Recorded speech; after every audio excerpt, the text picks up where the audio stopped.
about the deep state, about the censorship regime. It's been amazing. You've seen him most recently on Rogan, but there are a slew of podcasts on the internet that are amazing to listen to and might black pill you or leave you with a bit of a white pill. Before we get started, we are going to be live on all platforms. I'm not going to be checking the chat or checking super chats, Rumble rants, or any of that.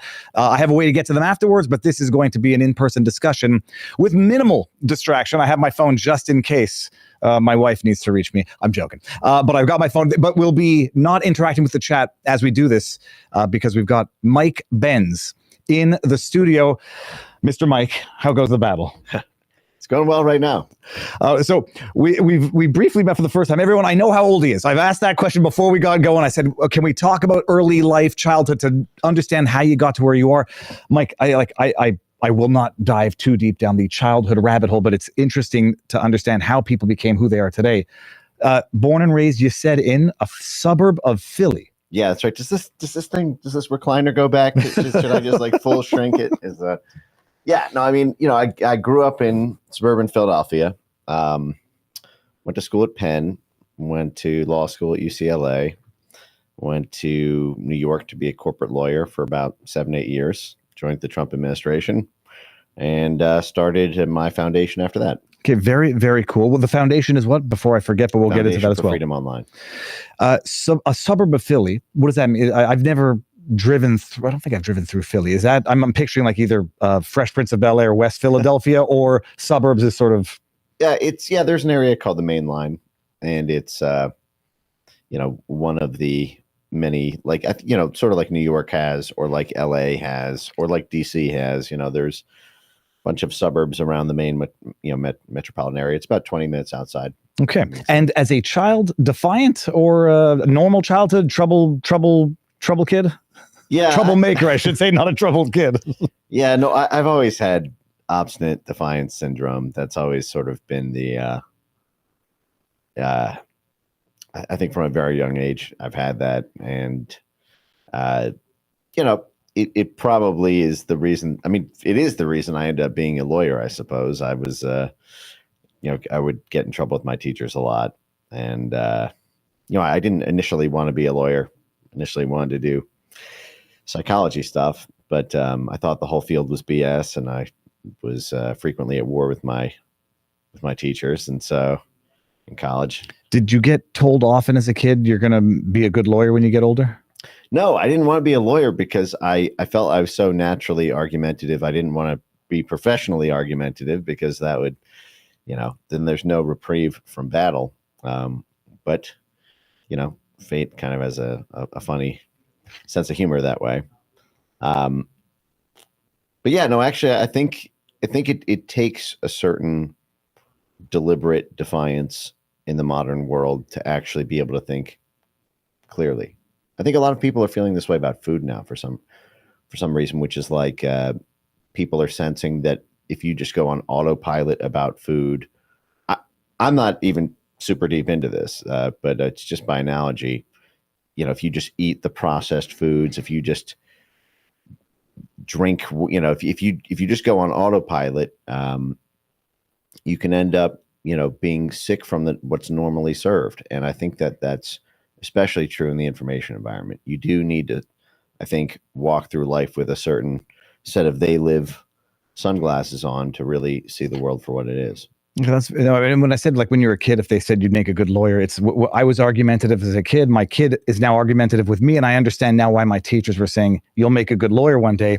But then you get in that ecosystem and you realize it's not a life for it's a life for potentially somebody with ODD, but not for someone with independence who doesn't want to be held on a leash. What type of law did you practice?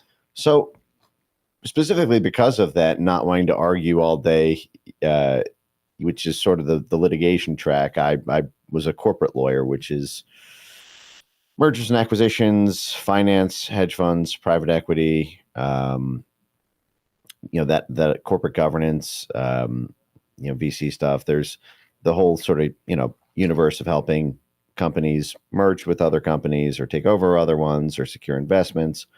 But I knew right away it was not what I wanted to do, but I sort of powered through it.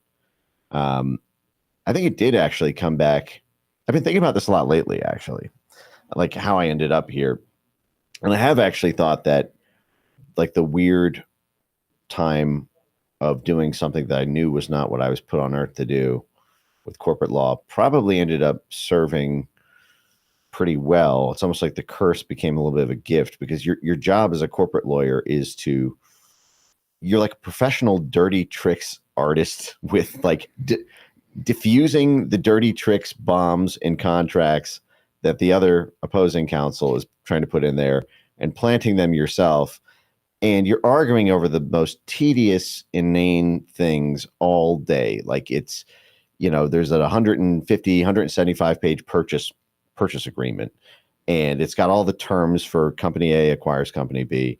And you're trying to slide into the reps and warranties, all these little, these little fake definitions, so that it doesn't really mean what you would think it would mean if you were being slightly lazy. So if they just accept it for what it is, you end up getting a very valuable provision in there that can be enforced by court later.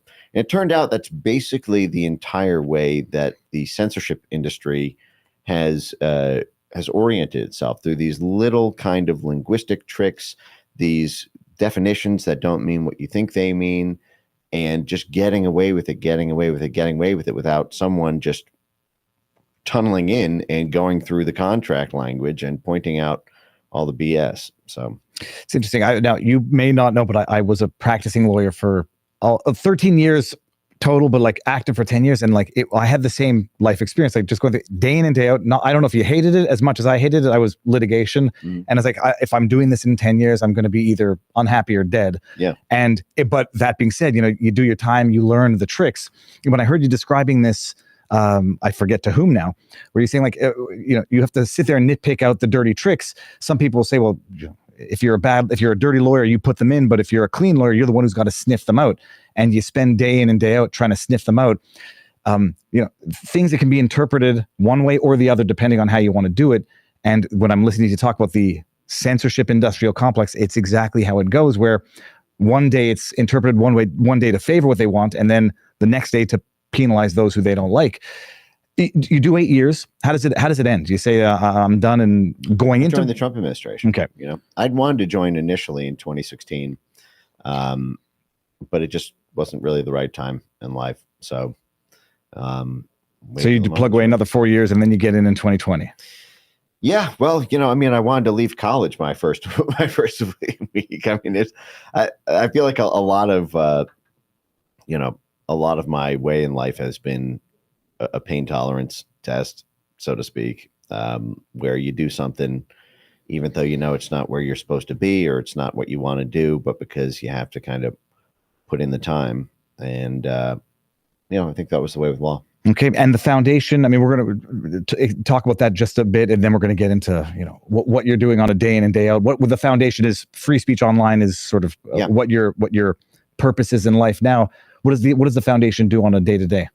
Well, we do investigative research. We produce comprehensive reports. Our job is to basically try to inform the American people about threats to free speech online, and provide the kind of tapestry to inform and educate, so that people from all stripes can have a open-eyed perspective about how it really works. Yeah, I mean, I know from a couple of interviews, you pick sort of the 2014 starting point for the massive online censorship industry. And I guess maybe, I don't know what the internet was like pre 2014. I mean, it was developed, but why is that the important starting date for what you've identified as this government global regime of internet censorship? Well, because it's the moment that the unalloyed good of free speech diplomacy became a mixed bag. And what I mean by that is the internet was always a tool from its military origins into its, passage off to the National Science Foundation and the World Wide Web. There was always a statecraft aspect of the internet. And in particular, in the early 90s, the State Department, the DoD, the intelligence community became fixed on the idea that free speech diplomacy would be a way to help U.S.-backed assets win elections, help them develop their paramilitary capacity, their popularity, help win the hearts and minds soft power influence war.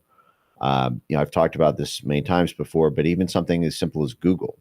Google was at this DARPA grant that Larry Page and Sergey Brin got while they were at Stanford. It was a joint CIA NSA program. Everyone can look this up on.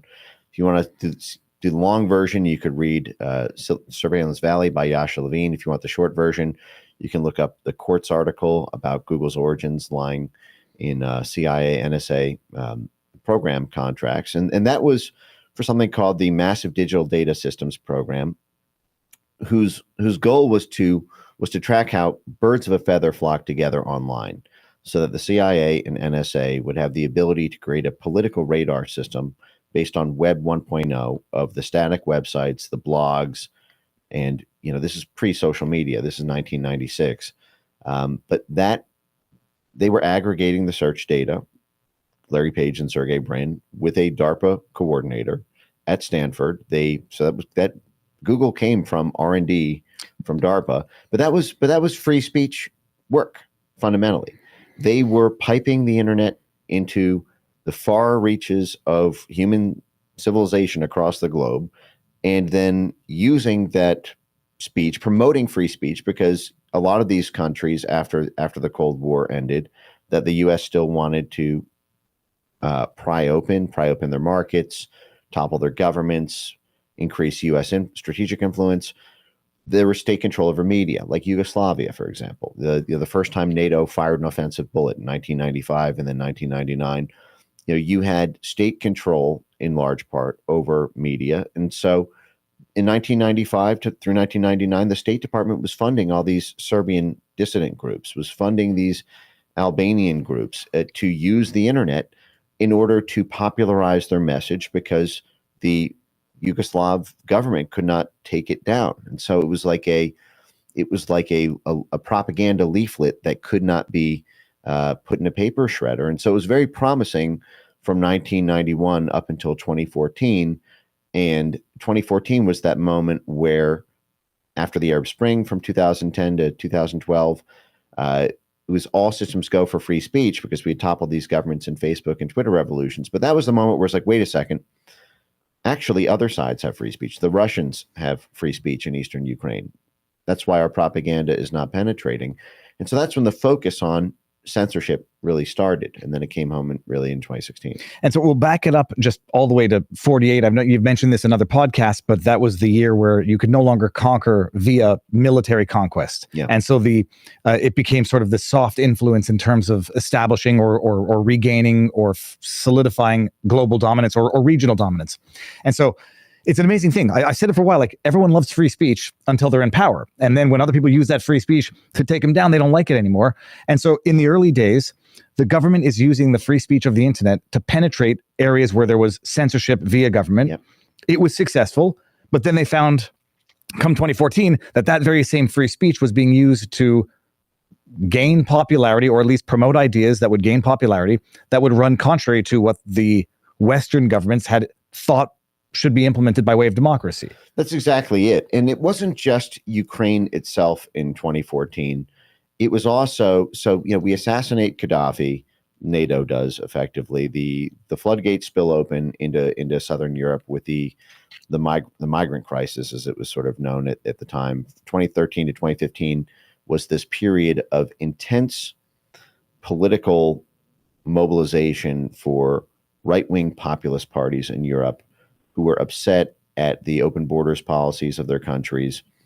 And so you had these sort of Trump 2016 adjacent groups all over Europe that were rising to popularity and challenging orthodox politics. You had the Brexit movement, obviously, in the UK. You had Marine Le Pen in France, Matteo Salvini in Italy, the Vox Party in Spain, AfD Party in Germany, all over.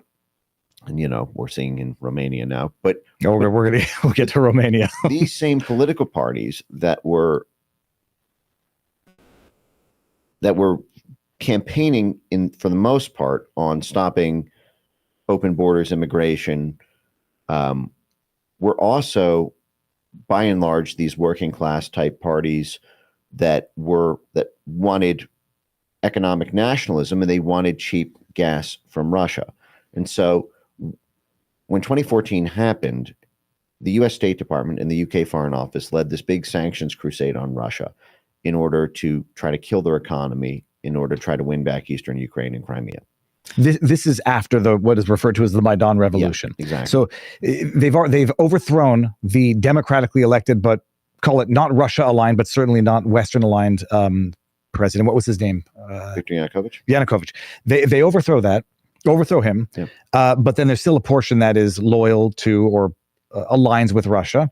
And the purpose for trying to crush Russia now, I mean, where is the West? Where are we getting energy from at that time? Or where is Europe getting it from at that time? Europe was getting the overwhelming majority of, well, actually, I guess at that time it was probably about half. It was like 35% to 50% from Russia. Okay. But it was previously almost 100% from Russia. And it was down to about 35, 50 because of about a decade of what's called energy security, energy diplomacy, energy diversification. Basically, this predecessor to the Burisma story, if you will, and a lot of the origins of censorship across NATO around 2014 and targeting those right-wing populist political movements. That story sort of starts about a decade earlier when Vladimir Putin first started reasserting Russian influence over the former Soviet satellite states in Eastern Europe by using what was called gas diplomacy, which was this sort of concept that because Eastern Europe was at that time almost 100% reliant on Russian gas, if they did not do what Putin wanted them to do, Putin could, in theory, turn off the gas and give them, cold winters, shut down their entire industry, crush their economy. This happened in Georgia in 2005, 2006, and in several other places because oligarchs in those countries were making money from these transit fees or from these deals. You had a lot of the oligarchs in these countries begin to get become economically beholden to Russia. And so the winds of the Cold War were being reversed in the mid-aughts, but they were primarily in Republican adjacent places where GOP energy stakeholders were mostly focused, which was Georgia, Azerbaijan. There was less of a sort of George Soros energy mafia presence in those countries. So that was why Mitt Romney was pushing Obama from his right on Russia. I mentioned this a bunch of times before, but it is a funny moment to reflect on that in 2012, when Mitt Romney ran against Barack Obama, there was that famous debate quip where Romney is effectively calling Obama a Putin puppet on the debate stage, and Obama shoots back and says, the 1980s called, they want their foreign policy back. And you can't imagine someone saying that. I mean, Obama was saying the Cold War's over, bro. We love Russia now. Because at the time, Hillary Clinton, was brokering these uranium deals with Russia. Obama was caught on a hot mic with saying we'll have more negotiability after. What? Tell Vladimir.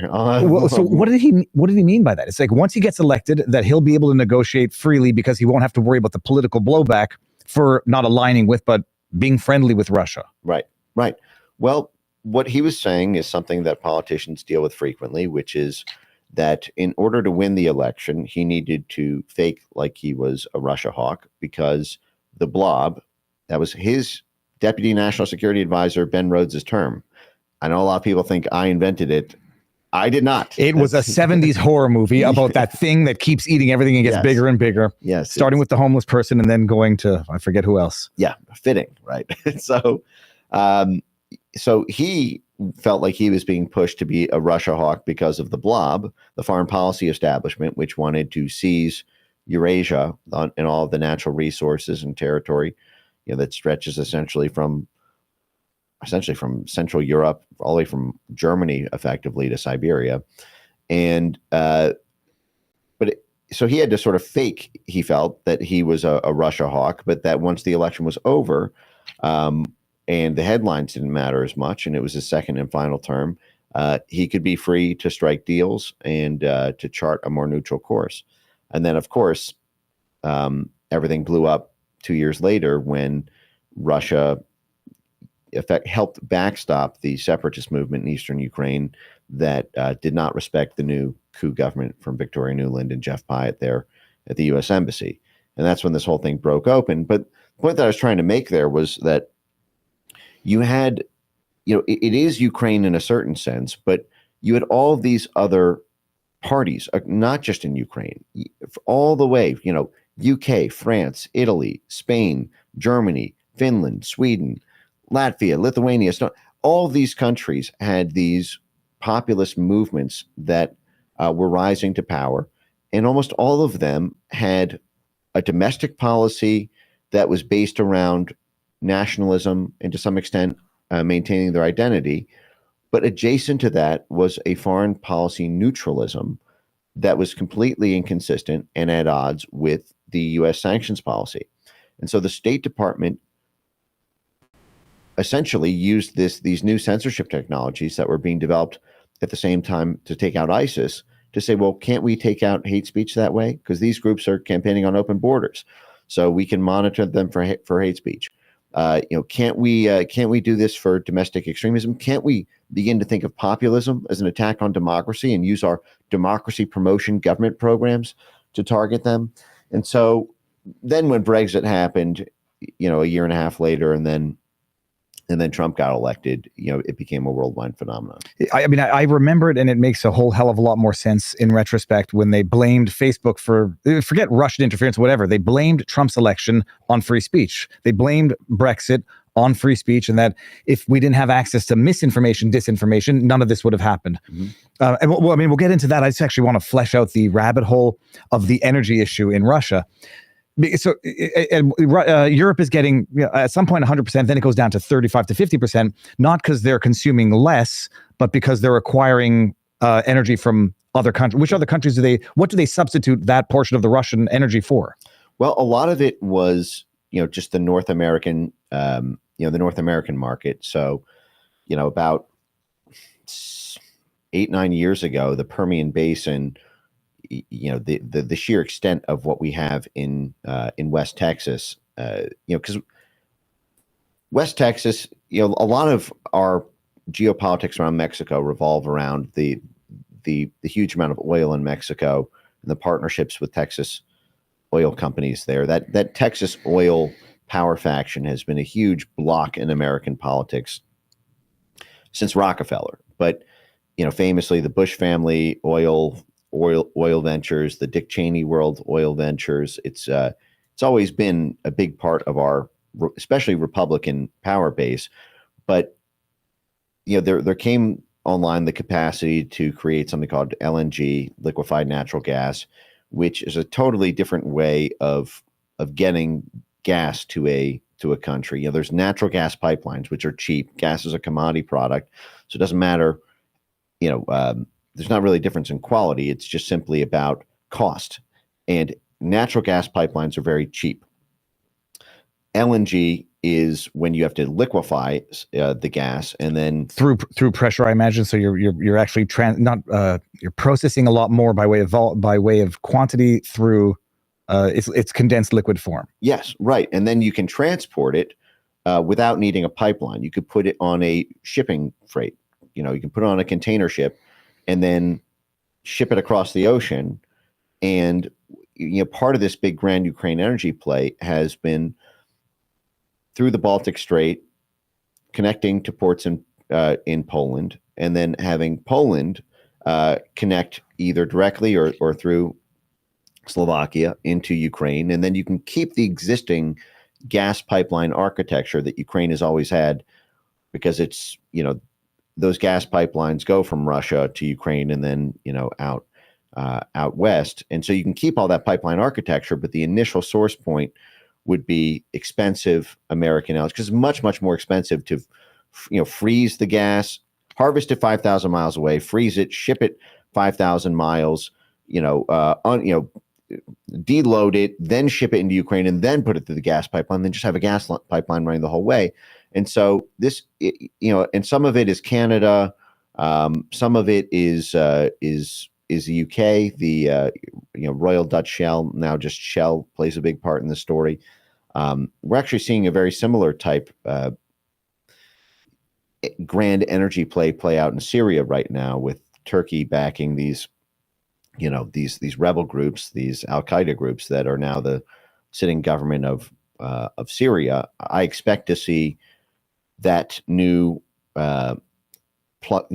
plucky, spunky Al Qaeda spinoff probably green light the Qatar-Turkey billion-dollar pipeline that they've been talking about for a long time.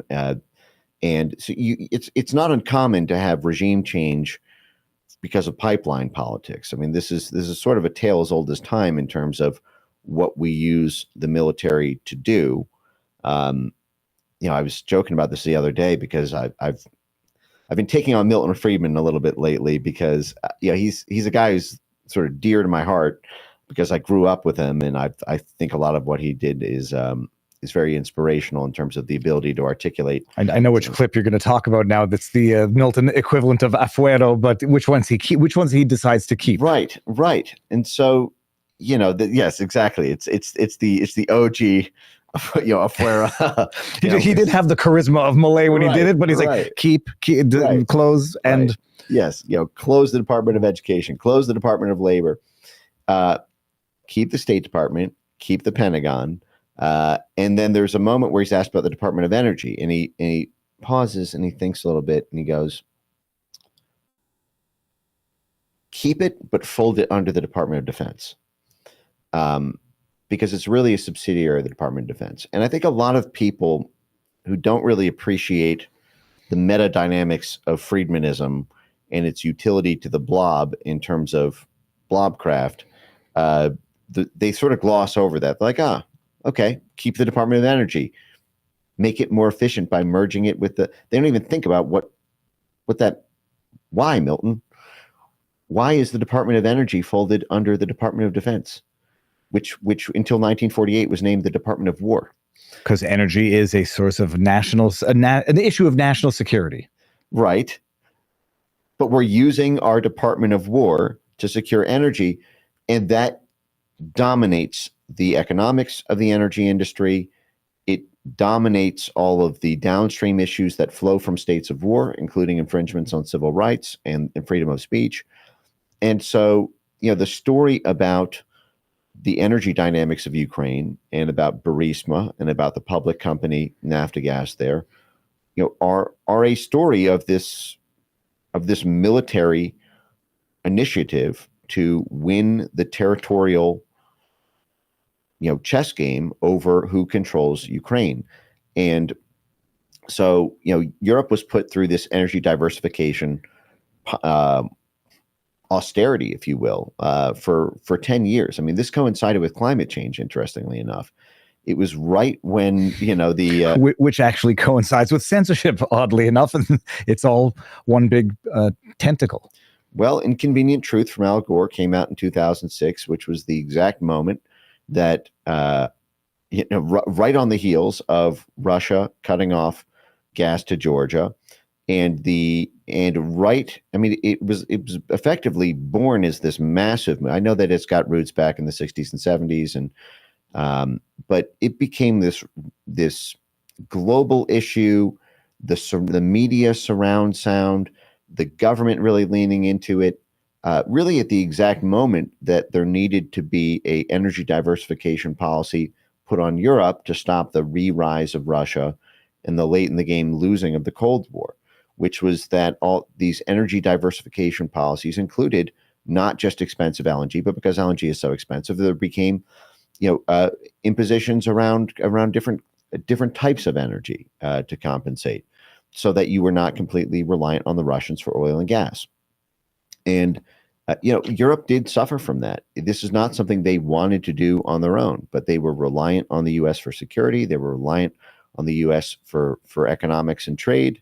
And so they were put through it. And, the story of Burisma is so interesting to me because Burisma represented the ability to kind of negotiate with Europe and not have to continue to lose elections or lose popularity by people with grievances over the energy diversification policy, because Ukraine had all this untapped shale. It had all this untapped petro capacity in the eastern part of the state, in the Donbass, as well as offshore in the Black Sea, around Crimea. All of which are territories that are either annexed or under current active hot war disputes. They're the exact areas under dispute. And they were since 2014. 2014, the eastern side of the state broke away, including Luhansk, Donetsk, and Crimea. And this is after the Maidan Revolution, where they overthrow the less pro-Western but more pro-Russian president who got elected. Overthrown, but you have the breakaway on the east, which is where the resource-heavy area is, and also the area that tends to be more Russian than Ukrainian. Right. And this is where all the mining rights were. This is where the future of the country in terms of its utility on the U.S. empire chessboard was. It was the resources in eastern Ukraine. And all of the U.S. companies who were attached commercially to this NATO plan had already made significant investments skating towards where the puck was going. Infrastructure investments, mining rights. It's amazing, actually, now when you say it, and when everyone's saying, well, just, there'll be a negotiation, they'll relinquish some of the land in the east, and then you hear the West and Ukraine saying, no, absolutely not. Not about the people, not about the land, about the resources. Right. Well, look, from 2011 to 2013, right in the run-up to the coup, Chevron signed a $10 billion deal with Naftagaz, which is the publicly owned, the state-owned natural gas company, if you will. It's state-owned, like many big utility type companies are. You've got Rosneft, the Russian oil, you've Gazprom, the Russian oil, Petrobras, the Brazil. You've got many companies, many countries, because oil and gas are so critical to their economy, have state ownership over their big oil and gas companies. I'm wondering about Petro-Canada. Now, I'm from Canada, but I'm fairly certain these are crown corporations or nationalized to some extent. Yes, right. And sometimes they'll be partially privatized, so the investors will literally get in bed with the government, but sometimes there's a play to fully privatize them. That's what's happening right now with Naftagaz. But Naftagaz is essentially the big feeder, and they're the ones who collect the transit fees through Russia. And so Burisma had these mining and exploration rights in eastern Ukraine and offshore in Crimea. The idea is they harvest it, they pass it on to Naftagaz. Naftagaz passes it on to the rest of Europe. And now you don't need to go through this expensive, diversification thing, which is leading to the rise of right-wing populist parties. And you still have some of that, but you wean Russia off. But now all the money is being collected internally by these Ukrainian entities.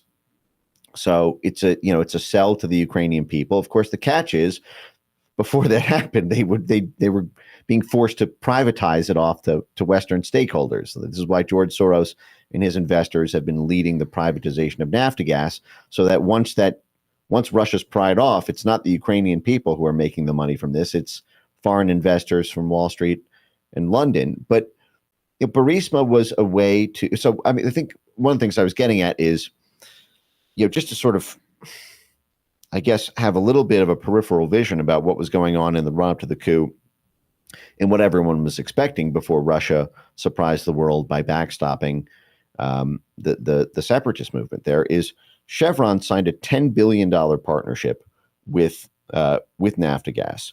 Shell, the British major oil and gas company, they signed a matching $10 billion deal with Naftagaz to partner on the profits for the incoming infusion of gas there.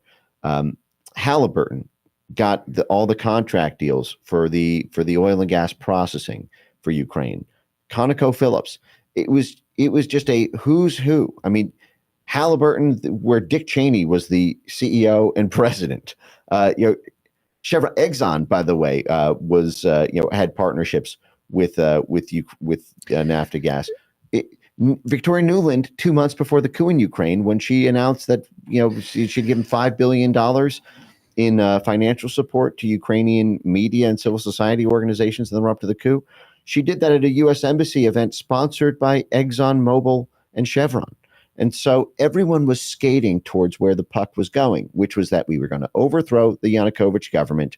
We would fully plunder Eastern Ukraine's resources. We would privatize Naftogaz so that the whole thing is owned by a combination of Soros, Halliburton, Exxon, Chevron, and Russia would be, we could justify using government resources, billions in government resources to accomplish this because it advances U.S. national security, because it neutralizes Russia because it bankrupts them. So there goes their military. It bankrupts them because they're no longer selling their gas to Europe. That was the idea. This, I don't mean to use a hyperbolic. This sounds like economic rape. I mean, it sounds like a bunch of vultures looking at a soon-to-be corpse and saying, how do we divvy up the meat of this country that is Ukraine in a way that absolutely deprives the Ukrainians of the fruits of their own nation? Well, that's what's frequently that's the term that's frequently used to describe the U.S. Diplomatic operations against Russia in the 1990s. They call it the economic rape of Russia, which was when Russia privatized, was put through shock therapy, right? This was the moment that the Soviet Union, which held, almost $2 trillion in public wealth. Now it was the communist government that held those assets, because in a communist government, you have state control over industry. But when we won the Cold War and the Soviet Union was chopped down just to Russia, the Russian Federation declared it was going to be a capitalist, small L liberal democracy. And they brought in the State Department. They brought in the Harvard Endowment. They brought in London. They brought in Wall Street. They brought in George Soros and his investment arms. And they call that the economic rape of Russia, because you had all of these sovereign, publicly held resources for the people of Russia that were sold off at fire sale prices to foreign investors, resulting in a cataclysmic crash of the Russian economy. And Putin rose from the ashes of that. It's sort of a dark villain, Bane, origins of Bane type. Well, story. It explains Putin's rise to power, and it explains the West's animosity. But for that, Russia would be as much of a U.S. satellite, but a U.S. economic satellite as the rest of Europe to some extent. And Putin comes in and puts an end to that. That's what they're referring to as like the Russian imperialism, where he wants to regain Russian independence and Russian dominance over Eastern Europe. That's amazing. The historical context of that makes it understandable in a way that we might not be allowed to know because of the censorship complex, which we get into. But Burisma in all of this. So how old of a company is Burisma?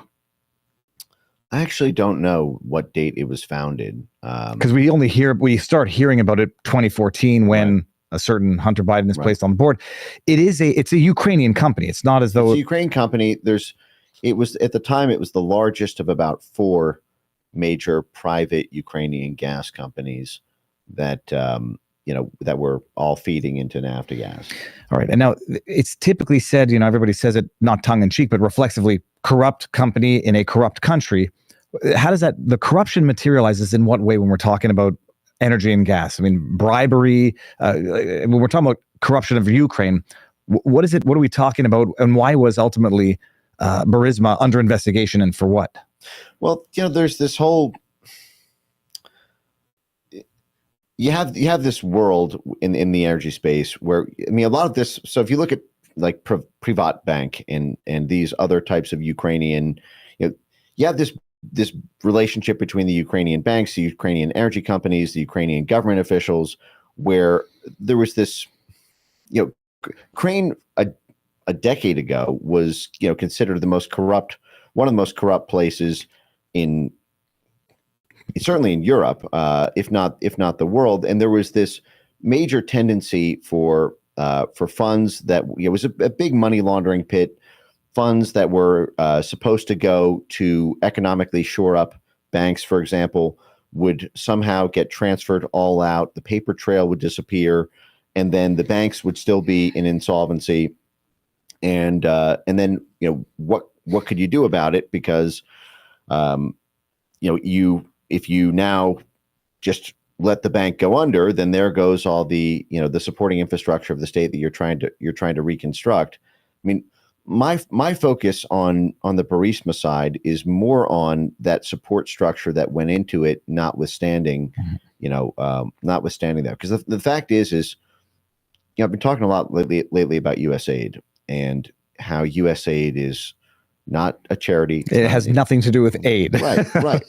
And this is something that, to me, I mean, anyone who's intrepid and interested in this, listen to this conversation, I would be very curious to see what FOIAs would turn up on this, because I just have not seen FOIA documents on this. But what was USAID doing funding Burisma? What does USAID stand for? The U.S. Agency for International Development. Okay. So it's not U.S. help, it's U.S. Right. Agency for International Development, which sounds very much like a philanthropic governmental organization which participates in the economic rape of foreign nations. Well, what they leave unsaid is, what are you developing? They're developing assets. They're developing assets, meaning what? Assets, instruments of statecraft to be deployed either by the State Department, the Defense Department, or the CIA. That is all they do. It's the Agency for International Development of Assets.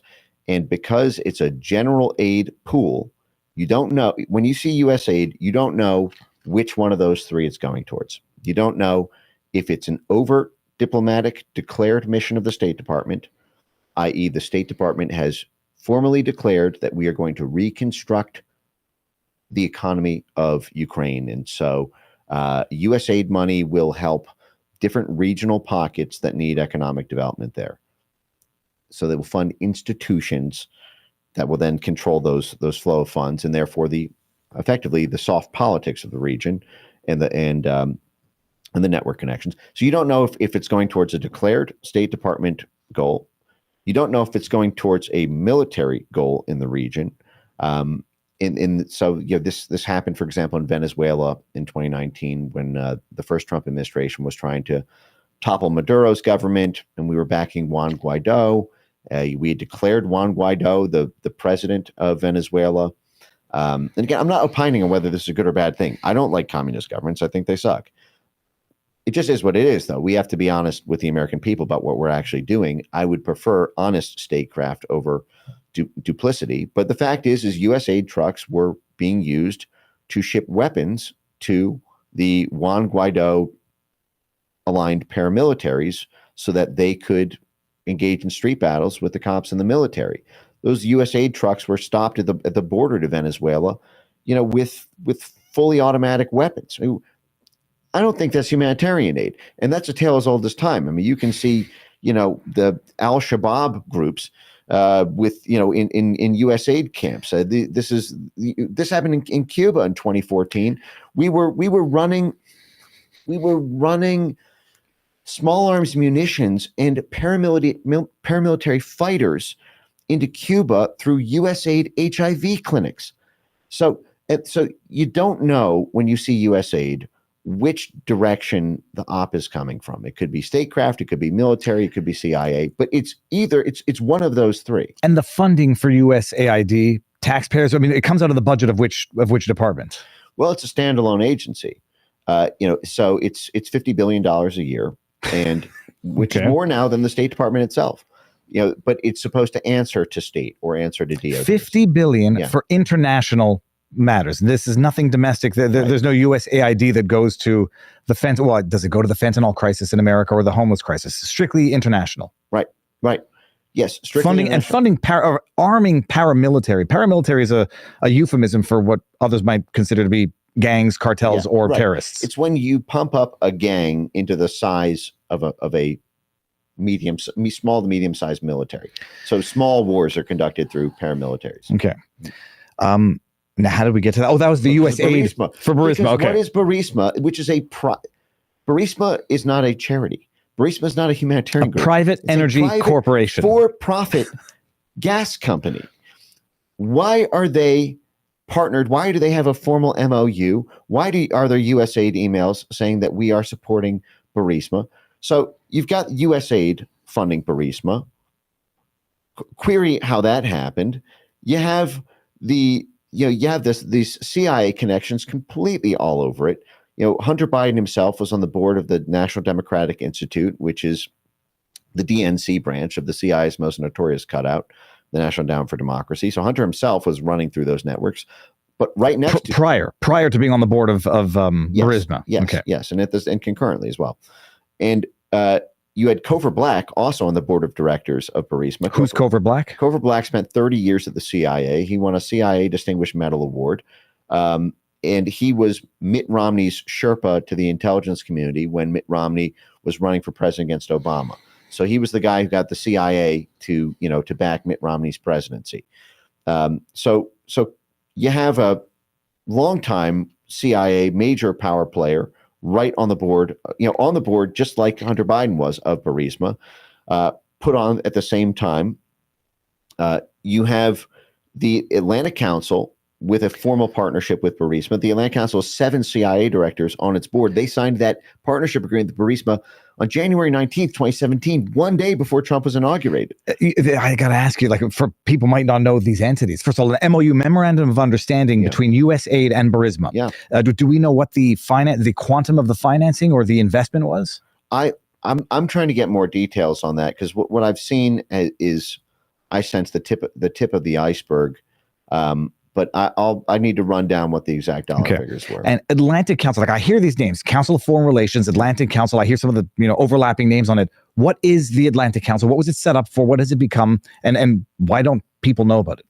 Yeah, so it bills itself really as NATO's think tank. There's think tanks for different industry groups, for different trade groups, for different. So Brookings is sort of the Brookings Institution is sort of a governance think tank. The Council on Foreign Relations, often represents the interests of multinational corporations and banks. The Atlantic Council is really focused on NATO matters in particular, and it became when the world order started to tilt on Ukraine in 2014.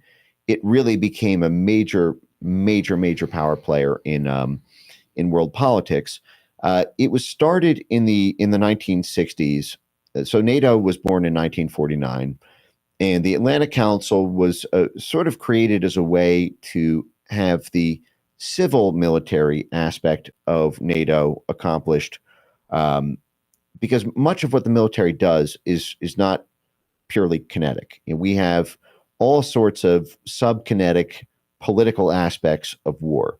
For example, a law in Ukraine that prohibits the use of the Russian language on TV, radio, or in public education helps the NATO military advantage in Ukraine, because it pries hearts and minds off of Russian propaganda, Russian mythology, Russian folklore, Russian news institutions. And so NATO as a military organization has a significant interest in the civilian political components of Ukraine passing a law banning the use of the Russian language, or banning the presence of the Russian Orthodox Church. But NATO is a military organization. The military cannot simply take over control of the Ukrainian government and command that top down. We call that authoritarianism, which is the thing that our plucky democracy defenders are supposed to topple governments for doing. So the cute trick around the Atlantic Council is when NATO wants that done, the Atlantic Council sets in motion to have that effectuated in the civil political space to advance that military advantage. So the employment of propaganda to brainwash the populace to accept or vote in the policy that the military organization wants to implement but can't implement through kinetic warfare. I wish it were just propaganda. There is certainly a propaganda element to it, but the fact is they are able to leverage network connections and lobbying, and propaganda is goes into that sort of hearts and minds battle. You're trying to win the hearts and minds of people towards your propaganda and away from others. Whenever I say hearts and minds, I always make sure to include cash. It's hearts and minds and cash, because most hearts and minds work, frankly, at least the stuff that's effective, is not so much just propaganda. It's the financial incentives for doing it. Hearts and minds change a lot faster with pallets of cash than they do with pages of text. And so the Atlantic Council, for example, they signed this economic partnership deal with Burisma directly. Now, the Atlantic Council gets annual funding from the Pentagon, the State Department, CIA cutouts like the National Endowment for Democracy. They get annual funding from USAID, 11 different government agencies, all in this national security blanket, give government funding to the Atlantic Council every year with 7 CIA directors on that board. And they are partnered with Burisma. So you have this pass through. So like the Atlantic Council gets a budget, and then it's not, I mean, it pays salaries, but that's also to allocate to various Atlantic Council projects that are non-military in nature. And so they decide to take some of that money, which came from, it's all taxpayer dollars at the end of the day, but it comes from different entities, and then they invest or funnel it through Burisma. Because they are constantly doing these consensus building events, drives, initiatives. So the Atlantic Council will bring together people from government, bring together people from the private sector, bring together people from civil society and foundations and nonprofits and universities, bring together people from media. And they will do this whole of society coordination. And it's a intricate, lengthy, somewhat complex process where there is disagreement between the different stakeholders. And the Atlantic Council will midwife that process to come together with a consensus. And it will use its clout, it will use its financial heft, it will use its institutional connections in order to, in midwifing that process, everyone is seen as getting their slice of the pie. So, for example, in this Grand Ukraine Energy play, while they have this partnership with Burisma to effectively help kick deal flow to Burisma, they are also being financed, the Atlantic Council, by these Western oil and gas companies that are partnered with Naftagaz. And so they, you have these governments, these private sector corporations who are funneling money into the Atlantic Council, and they're getting a return on investment because they are also working with other governments to support the sanctions policy against Russia, to pry open the market. They are pumping up the companies, the private gas companies that are being invested in, or Naftagaz that's being invested in order to capture those profits. And so everyone sort of clusters around the nucleus because it's almost like an insider trading operation. They know the market is going to be pried open because the CIA is backing this, the State Department's backing this, the U.S. military is backing this, USAID is backing this.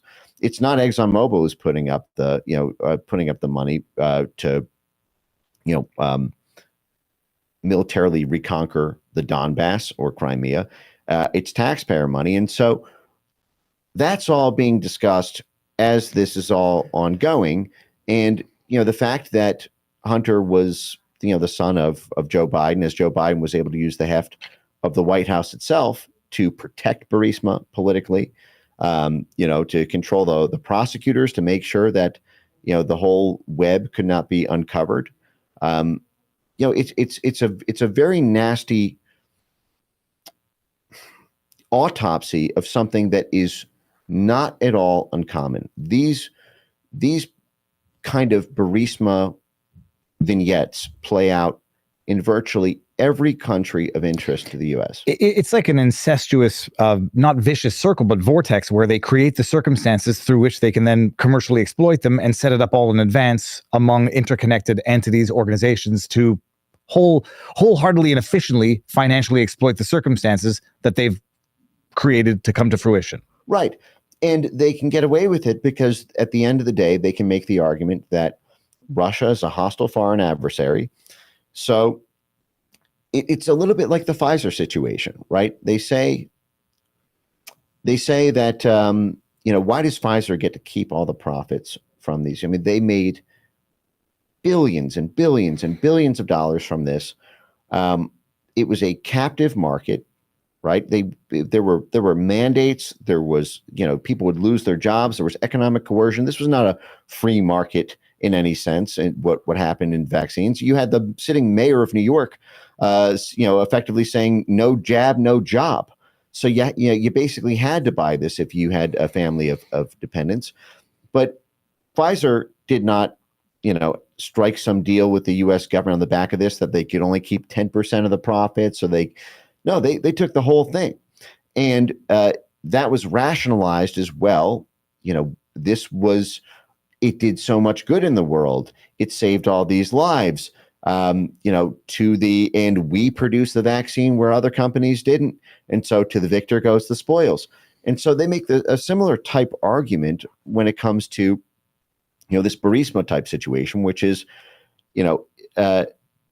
we have to fight Russia in Ukraine. We have to protect their territorial sovereignty. We have to stop them from, reconquering, the revisionist reconquest of the Soviet Union territories. And so we're going to just knock out two birds with one stone, which is while we do that using taxpayer money, we're going to get privately rich by investing in this operation that your taxpayer money is going to. It's not like there's some, public pool that's set up so that the proceeds of Burisma or the proceeds of Naftogaz or are being reinvested in America. They're going to the insiders who are clustered around the Atlantic Council and NATO to pull this off. It's wild. And so like Hunter being on the board, the rationale makes it sort of not protected from investigation, but legitimizes it, maybe gives it an air of not so corrupt. The one thing I've never understood, we heard the video of Joe Biden talking about having, withheld aid to get the prosecutor fired. And the retort to that is, well, he was getting the guy fired because he wasn't investigating Burisma. Why would he have done that? The Steelman retort to that is, even the proper retort to that is, what is the reason for which Biden wanted that specific prosecutor? What was it? Was it Poroshenko?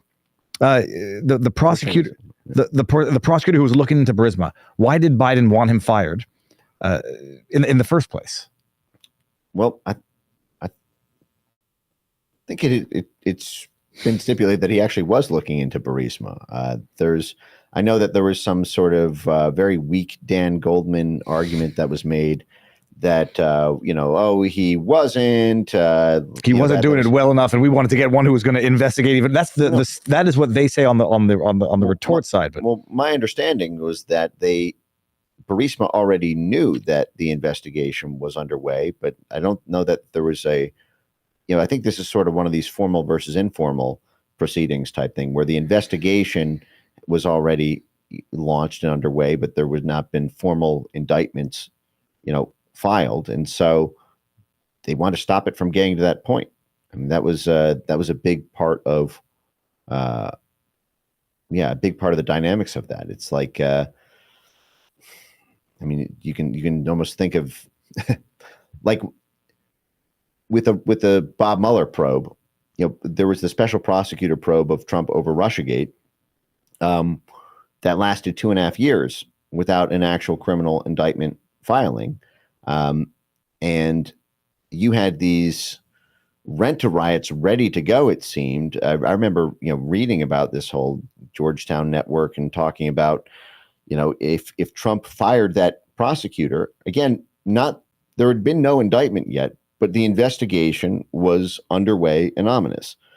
And so, that goes into this Burisma story. But the fact is there are many reasons to control prosecutors as well. There's been a giant push all over Central and Eastern Europe to control the prosecutors, to control the politics. This has been something that is now called transitional justice at state, which is this concept that whenever we transition a country to democracy, or from illiberal democracy to liberal democracy, we have to make a point of arresting people from the previous regime, from the previous elected government, so that they cannot rise to power again in future elections. Mm-hmm. And an example that I give on that everyone can look up is the National Endowment for Democracy white paper in December 2023 about the new Poland government. Donald Tusk won the election in Poland in December 2023. That very month, the National Endowment for Democracy, the CIA cut out its in-house journal called the Journal of Democracy, provided a list of every single person that the new Polish government must arrest in order to stamp out populism and make sure that the Law and Justice Party cannot return to power in the next elections. And so, controlling the prosecutors is a way of controlling the politics. And I think in Ukraine, it does go beyond Burisma in that respect. This is now something that we do everywhere. Norm Eisen, the legal hatchet man behind the Trump impeachment, behind the 250 Trump lawsuits, he himself was the U.S. ambassador to the Czech Republic before he became this Trump legal hitman. So he was the State Department's #1 guy for the Czech Republic, right there in the V4 in Eastern Europe. And one of the things that he was doing out of the U.S. Embassy was this transitional justice, leaning on the Czech government to arrest the political enemies of the State Department. And so, the amazing thing is we saw that all come home when Biden took office in 2021, and Merrick Garland did the same thing to Trump world here that they did in the Czech Republic, that they did in Ukraine, that they are doing in Poland, that they are doing in Brazil with arresting Bolsonaro, that they're doing in France with arresting Marine Le Pen, that they're doing in Italy with arresting Matteo Salvini. I mean, pretty much everyone I listed in that group of the start of this 2014, these right-wing populist movements are all being systematically arrested by U.S.-backed prosecutors. And from what I understand, is what's going on in Romania right now as well with Kalin Georgescu, who they've annulled the election, but then there's talk about whether or not he broke the law, committed election fraud or whatever, and will be disqualified or arrested, jailed, convicted, whatever, and barred from running again, because presumably the organic response will be the same the second time around as the first. I know you've answered the who. It seems like it's the military industrial complex or the West, but they're going after populists. What is the regime and what is the ultimate end goal of all of this? Well, it's case by case, and you have tools and playbooks for each tactic. But I mean, in this, I think in everything that we've talked about in terms of the ends here, it is seizing Eurasia. Every single one of these things that we've talked about so far have gone into this seize Eurasia playbook, which is that the U.S. State Department and its private sector stakeholders and investment, private banking investment firms have a long-term plan to politically and territorially seize control over all of Eurasia. And Russia stands in the way of that. To some extent, China stands in the way of that. The most immediate, seizable territory, Russia stands in the way of. And so they are trying to stop every force that might undermine the Seize Eurasia plan and pump up every force that might assist it. The Romania story gets to this because Romania is the major arms transshipment point into Ukraine, especially from Pakistan. I should note that Pakistan went through the exact same thing that we just described about from Trump to the Czech Republic to Ukraine to Brazil to Le Pen to Salvini in Italy, which is that the most popular head of state in Pakistan history, Imran Khan, is currently rotting away in a prison because the U.S. State Department orchestrated a coup to coup him out of office because he was, in quote, because he took an aggressively neutral position about Russia. And everyone can read about this in The Intercept. I like it. Aggressively neutral is Orwellian newspeak. I mean, that's flat mountain level paradox. Right. Well, so it's not that, just like with Yanukovych, not like he was a Russian pawn, but he was caught between worlds. So Pakistan has been this big, sort of CIA base, U.S. military base for decades at this point. It was the main clearinghouse for all things Mujahideen, all things fighting Russia and Central Asia during the Cold War. We've turned it into a giant money laundering fountain, the same way we did Ukraine. Everyone can read about BCCI, the Bank of Credit and Commerce International, which was this big CIA proprietary bank set up with a Pakistani frontman in order to launder all the drug proceeds from Afghanistan. And then it turned into the whole thing collapsed. The intelligence underworld spiders all scattered. It was a giant diplomatic incident. We used the Pakistani intelligence services as our allies in Afghanistan, in Iraq, so we have this giant, and so Imran Khan rises to power in Pakistan, and we completely coup him out of office in something that is just unbelievably shameful. What is that coup? I mean, what does it look like for those who don't know? It's military. Okay. Yeah. So what happened was Pakistan is something that they call a hybrid governance model, which is that you have our president is also our commander in chief. We have a totally civilian run government. Pakistan's a little bit bifurcated, where you've got this democratically elected president on the one hand, but you have this permanent military establishment. In a way, they're more. We have this here, but they just are a little bit more honest about it, if you will. They have a entire side of the government that is pretty much a military and intelligence untouchable stalwart, which is totally aligned, coordinated, and to some extent a vassal of the United States. And then they've got an elected government. Now, Imran Khan was massively popular. He was this worldwide celebrity. He was a big cricket player and, a very charming, very charismatic guy, overwhelmingly won in the elections. And then about 2.5 years ago, the U.S. State Department set in motion a coup to coup him out of office. And here's how that played out. And everyone can read the leaked cables that came out on this in The Intercept, which was the U.S. State Department was being put under pressure by Congress and by the Biden administration that Pakistan was beginning to rebuff or presenting an issue after the outbreak of the 2022 Russian military excursion into Ukraine, that Pakistan was blowing up the U.S.'s plans to fight the war against Russia, because Imran Khan was saying that Russia is not the enemy. He had just met with Vladimir Putin. He publicly told the world about the threats that he was facing from the U.S. State Department. He made a big fiery speech. This is Imran Khan talking about yes. Okay. And I'll connect this to Romania in a second here.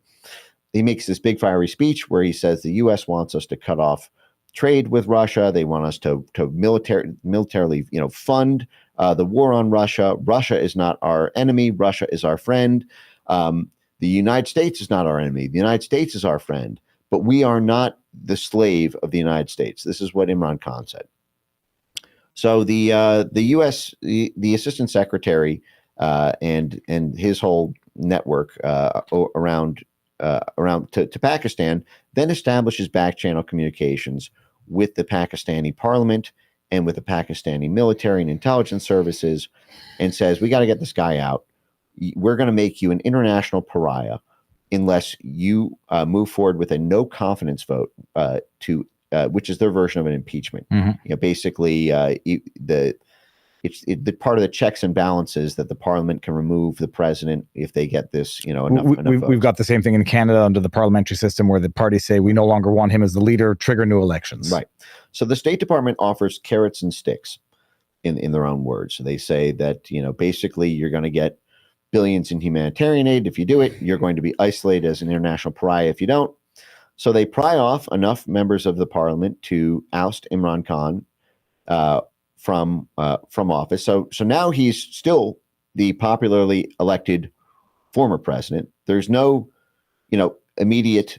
There's a giant power vacuum, and elections are coming up months away for a new election, and he can run again, and he would presumably win. Mm-hmm. So Pakistan then cancels elections and says we can't have elections, because if there were elections, he would just be back in the presidency. Are they canceling them under the basis of martial law, civil unrest, risk? Yeah. So what happens is Imran Khan immediately begins campaigning after the no confidence vote.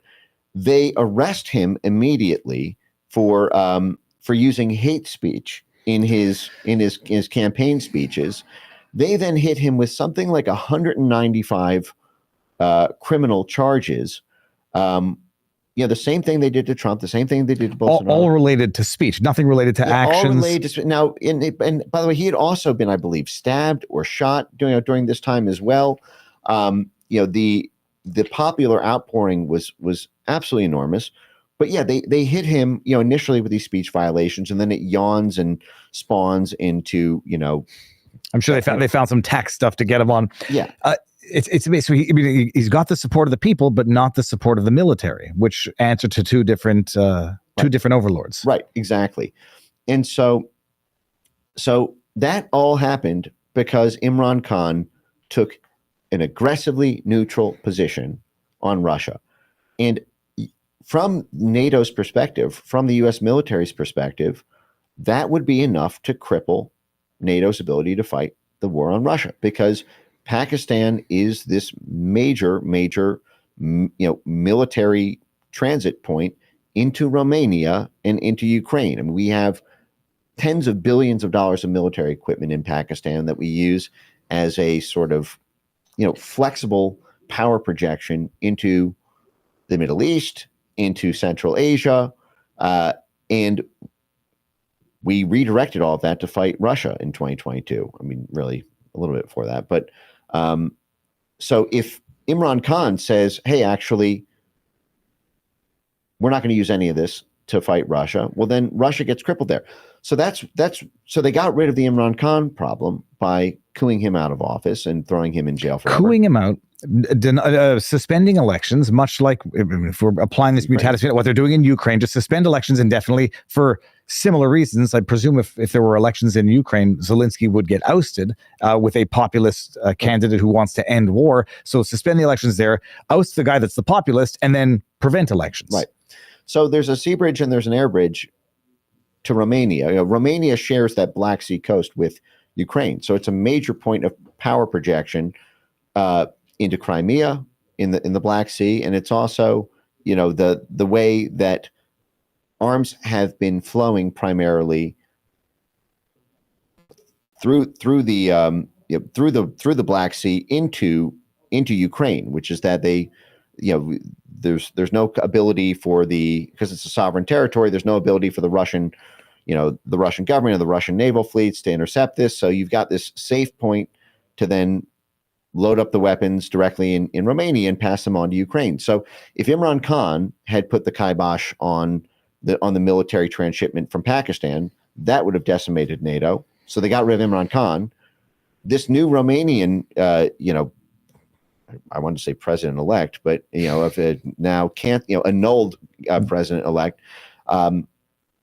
he was campaigning as well on neutrality with Russia. Well, we know what neutrality means in State Department speak. That means signing your own suicide note, because the reason Imran Khan was ousted was because he took an aggressively neutral position.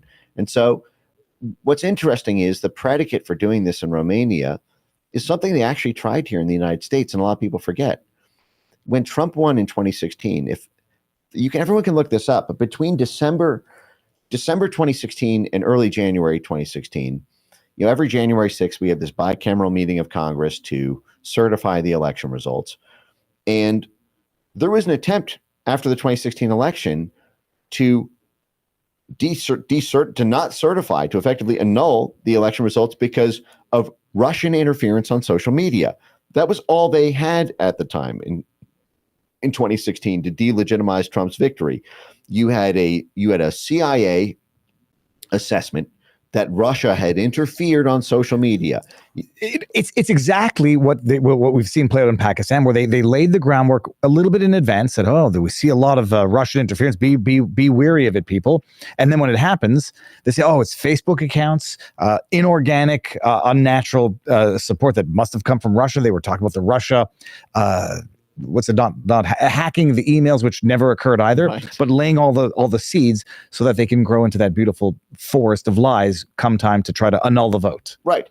And what's so nasty about this is Romania is, shall we say, a little bit famous for a little bit of money going a long way when it comes to bribery.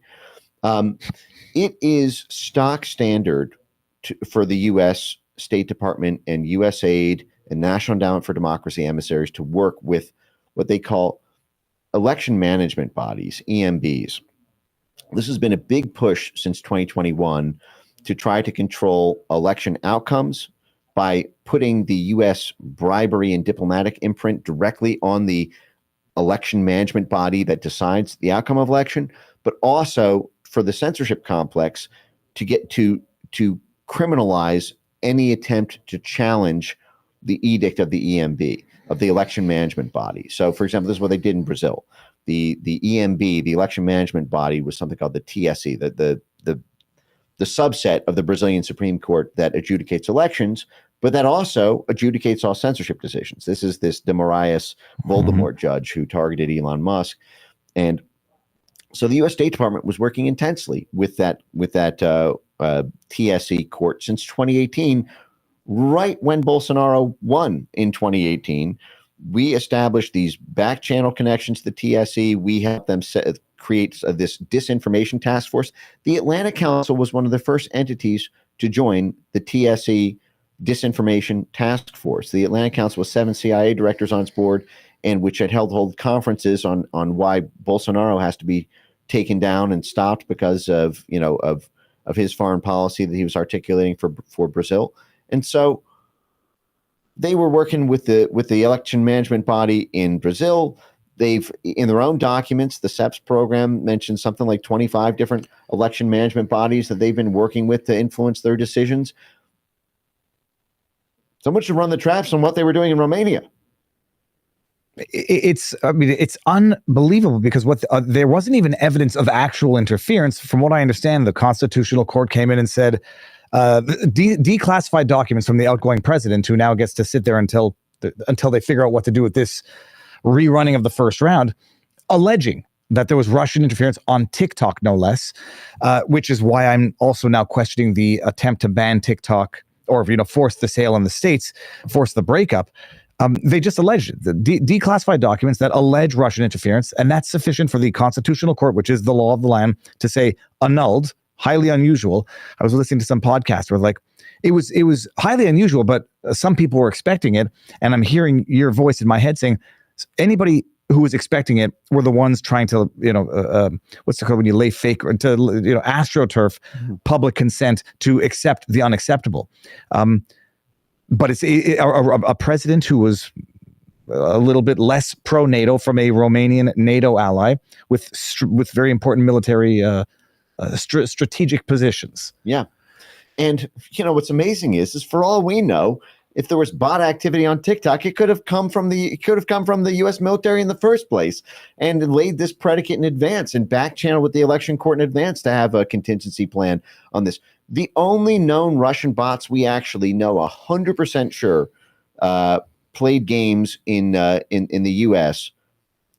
were actually false flag U.S. purchased bots VPN'd in with Russian servers. So this is which we suspect is intelligence setting up their own pretext to do what they want. Well, in this case, what I'm referring to is a very peculiar private sector company that was called New Knowledge LLC. And everyone can look this up. It's an amazing story. This story was published in the New York Times, the Washington Post. This group got kicked off Facebook because of it.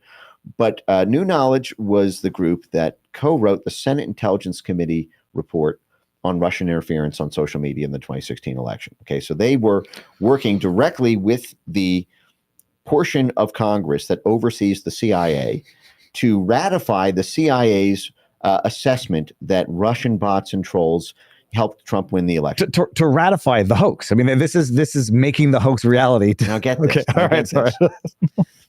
Then there's this pivotal Senate special Senate runoff race in November 2017, where a Republican named Roy Moore was running for a vacant Senate seat in Alabama. I remember a certain slander campaign against one Roy Moore. Yes. Now, this was a major moment in MAGA versus establishment Republican politics because Steve Bannon at the White House, was telling he was backing Roy Moore, and there were some indications the rest of Trump world didn't necessarily want to do it, but they sort of put their trust and faith in MAGA and so this whole thing sort of snowballed into, I believe, the series of events that led to Steve Bannon sort of, exiting the Trump White House, and then the Kushner elements sort of replacing that. And what ended up happening was they pegged Roy Moore as a Russian asset, and that he was being astroturfed in terms of his popularity online by the Internet Research Agency and the Russian Federation,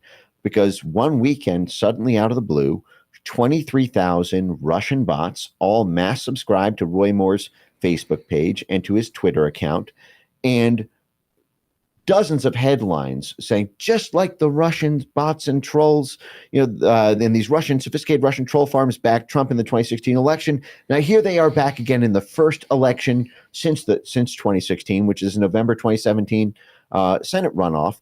And so he was pilloried as a Russian asset. Like is there a counterintelligence risk? Does the FBI need to open an investigation? Comes out about a year later that actually the group that had written the Senate Intelligence Committee report on Russian interference using Russian bots had actually purchased these 23,000 bot accounts and then piped them in with a VPN to look like they're coming from Russia, mass subscribed the Russian bots under their U.S. control to Roy Moore's social media accounts, and then went straight to the media to create the story of him being backed by the Russians. This is the Steele dossier 2.0 digital version. I mean, how do people not go to effing jail for this? I mean, it's exactly what they did with the Steele. It's a DNC built, paid for lie that they then run to the intelligence that leaks it to the media, so they can then rely on the publication to justify their police investigation. Yeah, and the people associated that all had backgrounds in CIA and State Department at New Knowledge, and the thing was funded by Reid Hoffman, who's the billionaire LinkedIn founder who also bankrolled the E. Jean Carroll. Reid Hoffman backed the E. Jean Carroll case. Yes. Okay, and Reid Hoffman is the one who Elon Musk has suggested is very nervous about the Epstein list seeing the light of day. Right, and Reid Hoffman also was the one who in 2019 was, through his Bergwin Institute, where he's on the board, was hosting whole panel conferences on how elections are an attack on democracy. Elections corrupt the democratic process. We need to have councils determine politics rather than voters in elections. I didn't realize Reid Hoffman had also financed the E. Jean Carroll lawsuit. Did he have anything to do with that law that was passed? Helped with E. Jean Carroll to open the window for her to sue?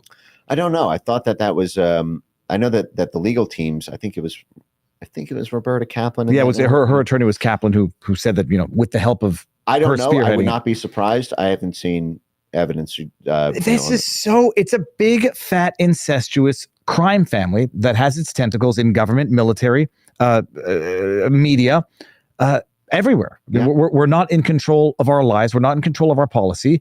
You don't need to break the law in order for them to break it for you and use it as the pretext to put you in jail. Right. Well, that's one of the things that's so exciting about the present moment. I mean, having Kash Patel at FBI is a moment where it's a real test. It's almost like a hypothetical. It barely feels real. Like, hypothetically, is it possible if you put in an absolute warhammer into that position, someone who's publicly said he wants to shut the whole thing down and turn it into a deep state museum? He's obviously not going to do that, but the ethos driving through it, is very powerful one for reform. Is changing the leadership going to be sufficient to change the institution, or is the rot so deep? Are the incentives so corrupt? Is the resilience of the bad apple roots of it? Is it going to? Can you change it even if you try and you have good people in there who are committed to taking it on? So it's an exciting moment. Honestly, it would have been a lot better with Matt Gaetz. Mm-hmm. I think Pam Bondi's great, but I think Gaetz had that similar mentality. I think that. But Gaetz, now that I've gone down, who did I go down that Gaetz? With Village Crazy Lady on Twitter about the Gaetz extortion scheme. And then they ousted Gaetz, set aside whether or not he's into extracurricular activities that lend themselves to getting into trouble. He wasn't guilty of that, which he was basically extorted for, set up for, extorted for, and they managed to get him to back down, much like they managed to remove Khan out of Pakistan. I say this, I believe and I'll put the they in quotes, that it's the the system tried to allow a bullet to be put through Trump's head, they'll do something similar with Kash Patel. They'll go manufacture a crime, use their assets to manufacture criminality to then force him to step down or lock him up or worse. Well, that's why the head of the Justice Department is the most important position outside of president, and Pam Bondi is really going to be, tested on this, because there will be pressure for these sorts of ops against Trump world. And one of the things that I really respect about this Trump 2.0 term is he's put punishers in these positions. That meme about punished Elon, punished Trump. You have the sort of red eyes, because you've been punished, and now your mentality is, you are going in as a bit of a punisher. I mean, Bobby Kennedy wrote the book, The Real Anthony Fauci and the Wuhan Cover-Up, about, how HHS is at least partially responsible for creating a bioweapon, and now all the corruption. Now he's the head of it. He's the guy who called to punish it is now the president of it, or the secretary, right? Same thing with Dr. Jay Bhattacharya at NIH. I mean, the guy who's called the fringe epidemiologist and should be banned from, effectively being cited in medical research, is the head of all medical research. Kash Patel with the FBI situation. And Matt Gaetz did have that philosophy about DOJ. Mm-hmm. And I think coming close to death from these things builds your resolve in taking it on. The fact that Gaetz already sort of had stared life in prison in the eye, so to speak, or potential bankruptcy from all the legal fees in the eye, hardens you. I think Jay Bhattacharya, is a very sweet and humble man, but I think that there's a part that gets hardened because of the punishment you're put through. And so I very much like the idea of having someone at DOJ who had already had their near-death experience with DOJ malfeasance, because that makes you braver, because you have less to lose, because you've already been through that process of feeling like they've taken everything from you. What's the term when you're playing, not playing with house money, but oh geez Louise, not free rolling to some extent. I mean, this is not to be cynical, and God willing, nothing worse will happen. But Trump is literally free rolling now in life from where but for the grace of whatever forces, it would have been very different. My concern is, you describe what they do in Pakistan, and they go and get enough of parliament to vote no confidence. You got a bunch of deep state rhinos, and people think like I'm a right wing or whatever, but you have a bunch of deep state rhino whatever people who are easy to sway, and if they have dirt on them or they can't stand up to the threats of this lawfare manufacturer of criminality, they will vote down Pam Bondi. I'm not sure about, they'll vote down Bhattacharya, they'll vote down Kash Patel. How do you, I mean, what's despairing about it is it really feels like we're absolutely not in control. We've lost so much control of the levers, we can never get back into control.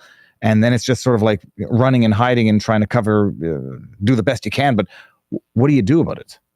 Well, I think it comes down in large part to coalition dynamics. I think that the blob was fractured over the past 18, 12 months, in part because the people who had gone along with it, I think, felt a little bit betrayed. Like they were not as bad as they were to their enemies. They were not great to their friends. I mean, everything that they did, that Google got down on its knees and did for Biden world, at the end of the day, the Biden world, who, is effectively in the process of breaking up Google through the Justice Department. Let me stop you there, actually, if I may, because that's the thing where I say that sort of sanction is illusory to some extent. They'll break them up, good, but these entities work together, whether or not they're officially under the same corporation. They work together like we see them working together through the Atlantic Council, and how they have their various arms and tentacles reaching out everywhere. It'll just be a little bit further away, but it'll still be under the same octopus. Sure, I don't think Google's happy about it, though. They wouldn't be fighting the case, if they were. I think Facebook feels betrayed. I think Mark Zuckerberg felt like they were thrown under the bus, that they weren't protected by the Biden State Department from Europe and the EU Digital Markets Act and Digital Services Act. I think Tim Cook at Apple feels betrayed. He just got hit with this $15 billion tax penalty. Can you explain that for those who may not have heard? I mean, 15 billion. Yeah. So basically, Europe under this, this court assessment is, and they're doing this with all the U.S. tech companies. And there's this big push in Europe, something called digital strategic autonomy, where they're trying to build up their own tech sector and try to bring U.S. tech giants into more of a part of an ecosystem, and where the spoils of their market capture are distributed more to the European people while they operate there. And the force that's supposed to take that on is the State Department. But the State Department was using all its political capital with Europe to force them to, for these sanctions on Russia and for the military operations against Russia, and leaving nothing on the political capital table for the negotiations in terms of protecting U.S. private sector stakeholders in the tech space. And so I think Apple felt rolled after everything they did for Biden. I think Facebook felt it. I think Google felt it.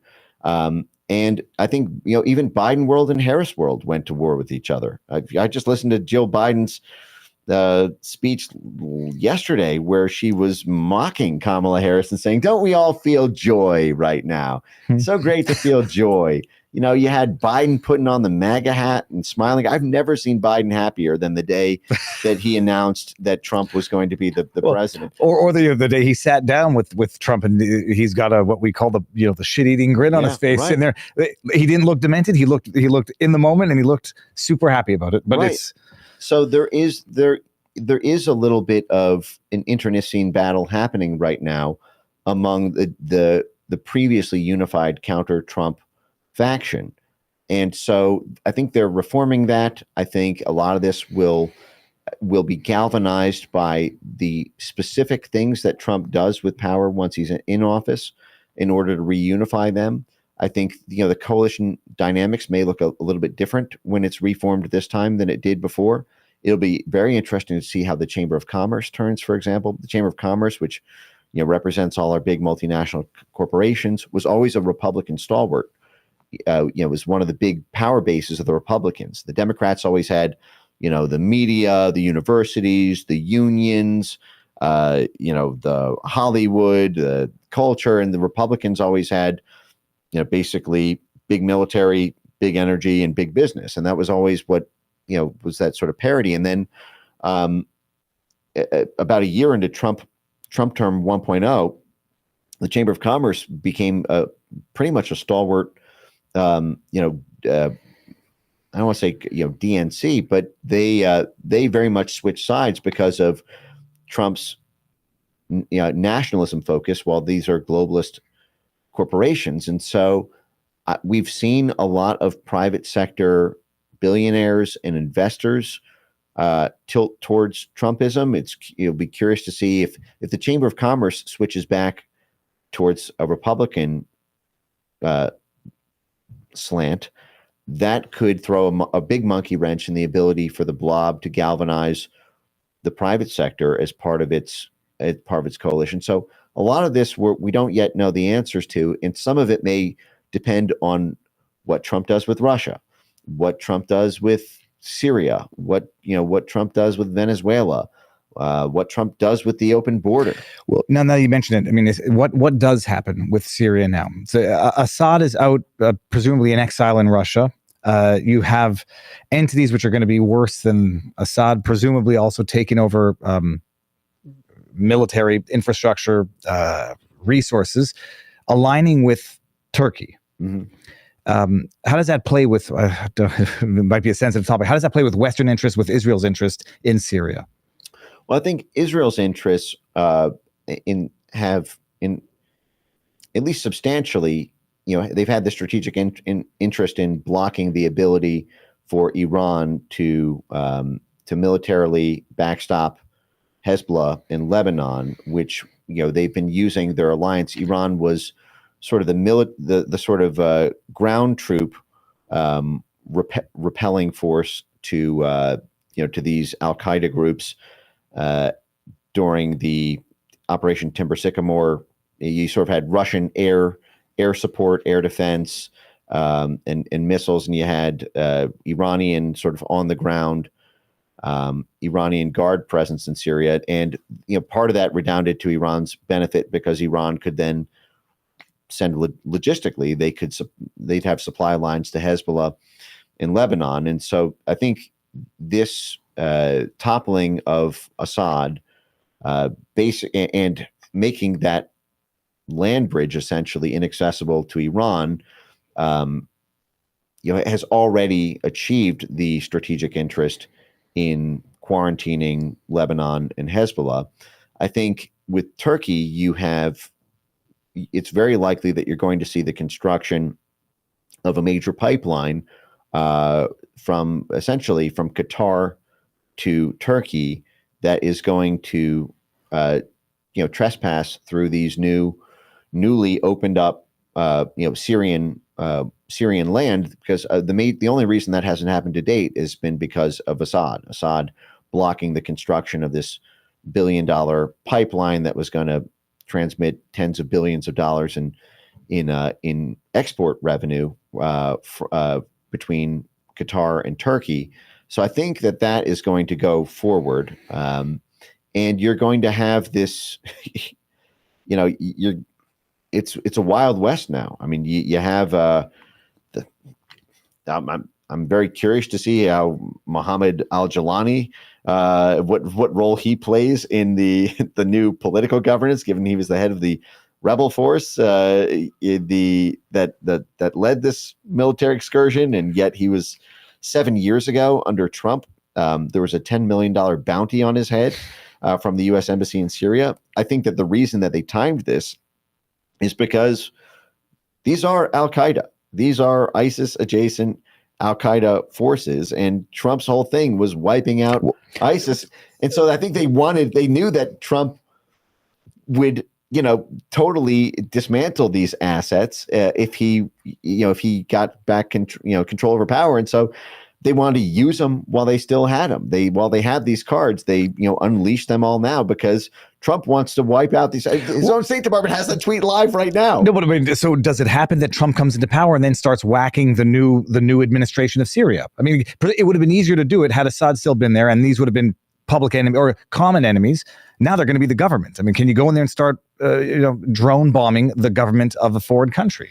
Well, you already see Lindsey Graham saying that now we need U.S. military boots on the ground to stop ISIS, and but they're saying that HTS is not ISIS, because it went through this rebrand. Like, it put a wig on and it has a $5 dime store mustache on, so it's no longer Al Qaeda. But it's I feel like before, while they were rebel groups using terrorism in an attempt to gain power, it was easier to call them terrorists because they were using terrorism to gain power. But now they're in power, and we already have the EU, we already have the UK putting out floating potential bills, and the UK and EU now saying that they're no longer going to classify HTS or any of its adjacent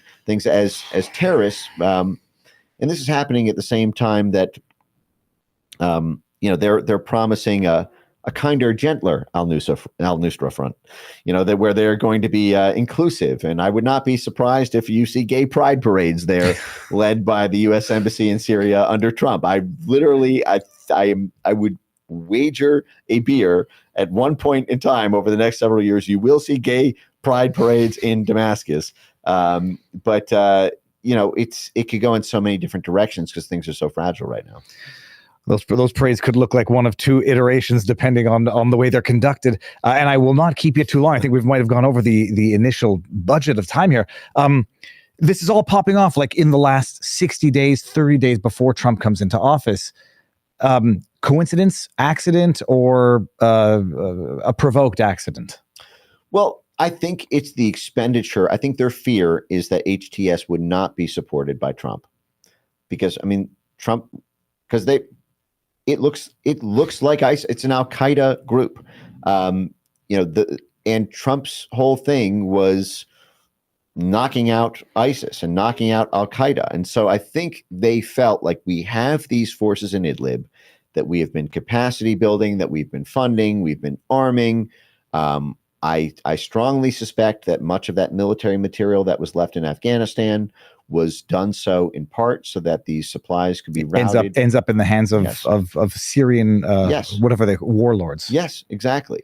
And that Trump would not greenlight this because it would look like ISIS is resurgent. It would look like Al-Qaeda is back.